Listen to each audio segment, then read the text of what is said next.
Everybody has a childhood classic that traumatized them, and today I'm going to be talking about Crank by Ellen Hopkins, published in 2004.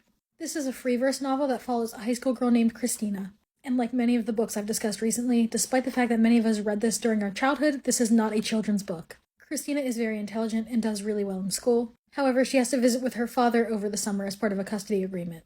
She's not happy about this, and the living arrangements aren't great. On top of that, her father's involved in less than savory activities, and he's almost never home. While she's there, she meets a boy named Adam, and he introduces her to drugs and alcohol. Specifically, crystal meth, also known as crank, and she becomes instantly addicted. She spends the next few weeks there doing drugs and pursuing a romantic relationship with him, despite the fact that he already has a girlfriend. When she gets home, she enters into a relationship with two new guys in the hopes of getting drugs from them. After a while, one of these guys ends up assaulting her, claiming that he's waited long enough. I'm going to go through the rest of this relatively quickly, so if I leave some details out, don't fault me for it, because a lot happens. She gets caught hitchhiking and has to go to juvie, where drugs are still readily available to her. When she gets out, she becomes a drug dealer, and her relationship with her mom and stepdad gets worse and worse. She soon finds out that she's pregnant, and she realizes that the father must be the guy who assaulted her. She considers terminating the pregnancy, but ultimately decides against it. She ends up having a boy, and by the end, it seems like she's doing better, though she admits she did use drugs occasionally during her pregnancy.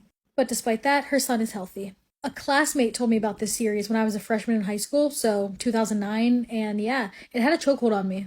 It obviously dealt with extremely heavy topics, but that made it all the more riveting to me. And I think I read somewhere that this was kind of based on her daughter's life.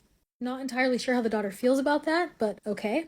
And if someone could remind me, I'd be very grateful because it's been a long time, over a decade since I've read this. But when she chooses not to terminate her pregnancy, does it come off as like a pro-life message? I really cannot remember. And if you're interested in me covering the other books in the series, please let me know.